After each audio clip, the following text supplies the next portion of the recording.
এই মুহূর্তে সরাসরি চোখ রাখবো অধীর রঞ্জন চৌধুরী সাংবাদিকদের মুখোমুখি হয়েছেন।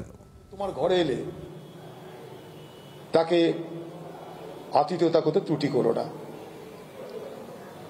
রাহুল গান্ধী কে? জওহরলাল নেহেরু, ভারতবর্ষের প্রধান মন্ত্রী, যিনি স্বাধীনতার আগে ব্রিটিশের দ্বারা অত্যাচারিত হয়ে, লাঞ্ছিত হয়ে, কারাবরণ করে স্বাধীনতার যুদ্ধের একজন সৈনিক, ভারতবর্ষের প্রথম প্রধানমন্ত্রী।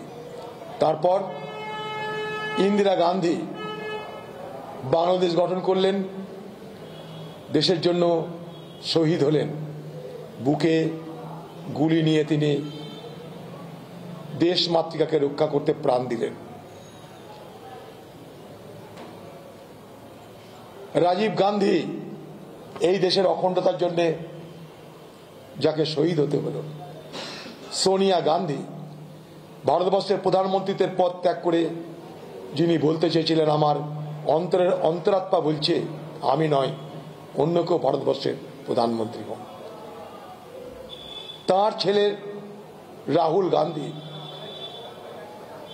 ভারতবর্ষের পার্লামেন্টে বিজেপির বিরুদ্ধে কথা বলার জন্য যাকে সদস্যপদ খোয়াতে হয়েছিল, শুধু সদস্যপদ নয়, সদস্যপদ ফিরে পাওয়ার পর আজও তিনি যে জায়গায় থাকতে চাইছেন, যেটা তার প্রাপ্য, সেই থাকার জায়গাটা তাকে দেওয়া হচ্ছে না। এই নিয়ে আমরা দিল্লিতে বহুবার প্রতিবাদ করেছি। মানলাম ঠিক আছে, তাকে দিল্লিতে ঘর ছাড়া করা হয়েছে, তার থাকার জায়গা তাকে বরাদ্দ করা হচ্ছে না, যদিও সেটা তার পাওনার মধ্যে পড়ে। আমরা সবাই সেইভাবেই ঘর পেয়ে থাকি। পশ্চিমবঙ্গ, এখানেও রাহুল গান্ধী যেখানে তিনি থাকতে চাইছেন সেখানে থাকতে পারছেন না। তিনি কোনো 5 স্টার হোটেলে থাকতে চাইছেন না, তিনি চাইছেন যে অন্য 5 জন যে সুযোগ পেয়ে থাকে সেই সুযোগ তাকে দেওয়া হোক। রাহুল গান্ধীর পদযাত্রায় আমরা কংগ্রেস করি, রাহুল গান্ধীর ব্যানার তো টাঙাবো না, সেটাকে ছিঁড়ে নিতে হবে, খুলে নিতে হবে, কেড়ে নিতে হবে, লুট করে নিতে হবে। একই কথা। নেতারা যাবে কোন রাজ্যে, সেখানে বক্তৃতা দেবে না। নেতাদের কাজ কি? বক্তৃতা দেওয়া।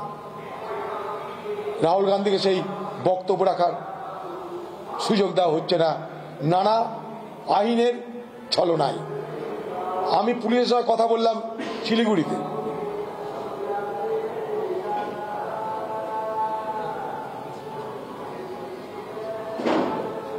দাঁড়া একটু, আমরা পুলিশের সঙ্গে আমি নিজে কথা বলেছি শিলিগুড়িতে, সেখানকার আইজি, সে বলল পরে বলছি, একটু জিজ্ঞেস করে নি, ওপর থেকে একটু পারমিশন নিতে হবে, আপনাকে পরে আমি ফোন করে জানাবো। সে সময় আর তার হয়নি। রাহুল গান্ধীর জন্য সভা সেখানে করতে দেওয়া হলো না। মল্লিকার্জুন খার্গে সেখানে সভা করার কথা ছিল, সভাটা চেয়েছিলাম মল্লিকার্জুন খার্গের জন্য।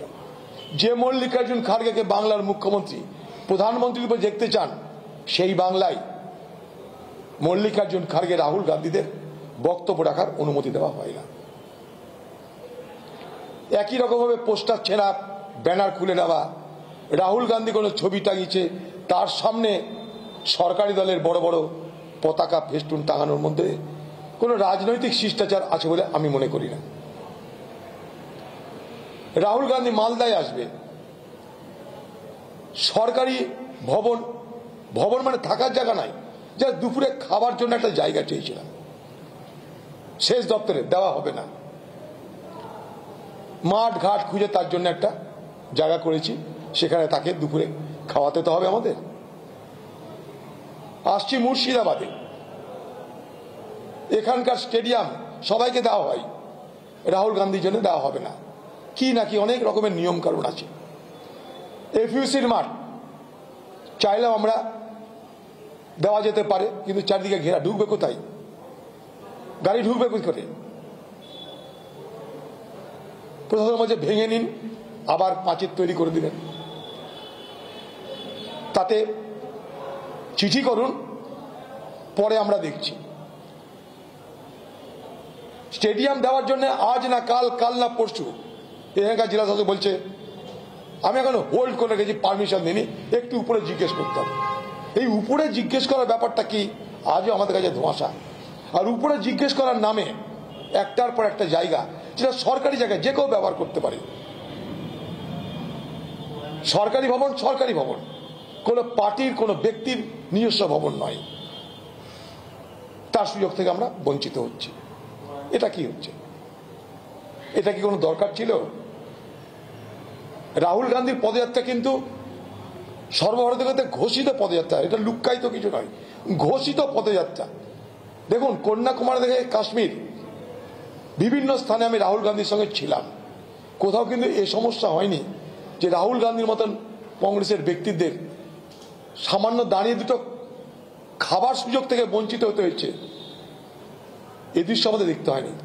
মণিপুরে মানা যায়, আসামে মানা যায় যে হ্যাঁ ওরা করবে, ওরা তো করেইছে। বাংলা এটা আমাদের কাছে কাম্য ছিল না। তাই রাহুল গান্ধীর পদযাত্রা নিয়ে এই বিতর্ক অপ্রয়োজনীয়, অপান্তেয়। এটা কোনো প্রয়োজন ছিল বলে আমি মনে করি। জানি না কি কারণে রাহুল গান্ধীর সঙ্গে এই দুর্ব্যবহার করা হচ্ছে। বাংলার আওয়াজ, বাঙালির আবেগ, জি 24 ঘন্টা।